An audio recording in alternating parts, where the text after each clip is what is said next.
আসসালামু আলাইকুম। এই সুন্দর দৃশ্যটি আমরা মাত্র 3 মিনিটের মধ্যে এঁকে রং করে দেখাবো। দেখতে পাচ্ছেন আমরা পাহাড় আঁকার চেষ্টা করছি এবং এই পাশে সোজা রেখে আবার এই পাশে একটা পাহাড় আঁকছি। দুইটা পাহাড়ের মাঝে সোজা দিলাম, নিচে দুইটা দাগ এভাবে একটু বাঁকা করে নিচের দিকে নামায় দিব এবং এই পাশে একটা পার দিব। এই পাশে দেখুন একটা উঁচু একটা পার এঁকে আবার এই দাগের সাথে এই দাগ মিলিয়ে দিব। দেখুন দুইটা পাড়ের মাঝে ঝর্ণা, পানির দাগগুলো হালকা করে দিব। আঁকা কিন্তু অনেক সহজ, শুধু রং করতে হবে, তাহলে দৃশ্যের প্রাণ ফুটে পাবে। দেখুন এভাবে করে পানির দাগগুলো দিচ্ছি আমরা। এখন আমরা নিচের গাছপালাগুলো আঁকছি। গাছপালা শুধু এভাবে আঁকলেই হবে, আমরা এরপর রং করলে দেখবেন অনেক সুন্দর লাগবে। দুই পাহাড়ের মাঝে একটা সূর্য আঁকলাম।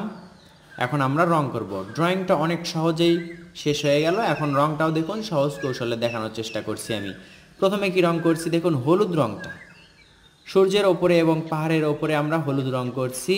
একেবারে এভাবে সোজা রাখলাম, হালকা কমলা রং নিয়ে তার উপর হলুদের রঙের সাথে মিশ্রণ করে দিচ্ছি। তার উপরে আবার গাঢ় কমলা রংটা নিয়ে দেখুন উপরের অংশটা করলাম।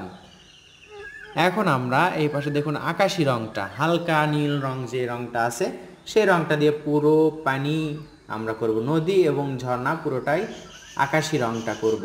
হালকা নীল যেটা সেই রংটা করব। করার পর একটুখানি সাদা রং নিয়ে এখানে একটু ঘষে দিব।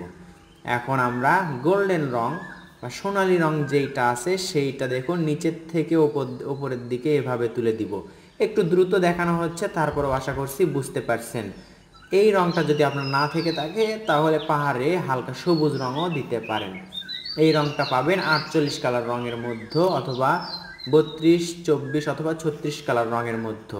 দুই পাহাড়ে আমরা একই রং করছি, তবে খেয়াল করুন রংটা নিচের দিকে গাঢ় রাখছি এবং ওপরের দিকে তুলে দিচ্ছি। কিভাবে করছি সেটা আপনারা নিশ্চয়ই দেখতে পাচ্ছেন। সোনালি রং এটা হচ্ছে ক্রাউন অয়েল প্যাস্টেলের 48 কালার রঙের মধ্য থেকে গোল্ডেন রংটি বেছে নিয়েছি আমি। ওপরের দিকে হালকা সাদা রাখছি। এরপর আমরা ওপরের দিকে গাছপালার ওপরের দিকে হলুদ রং, হালকা হলুদ রং করছি, বা হলুদ রং যেটা থাকে সেটাই করবেন। হলুদ রং করার পর নিচের দিকে আমরা করব হালকা সবুজ রং অথবা গাঢ় সবুজ রং। এরপর ওপরের হলুদ রঙের সাথে মিলে দিলেই হালকা হয়ে যাবে।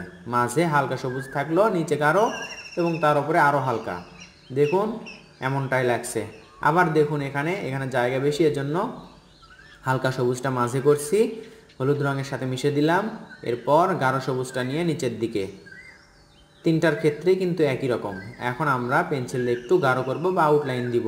হয়ে গেল সুন্দর একটি দৃশ্য। আশা করছি এভাবে আঁকলে আপনি এই দৃশ্যটি সুন্দরভাবে আঁকতে পারবেন বা নিজে এঁকে অন্য কেউ শেখাতে পারবেন।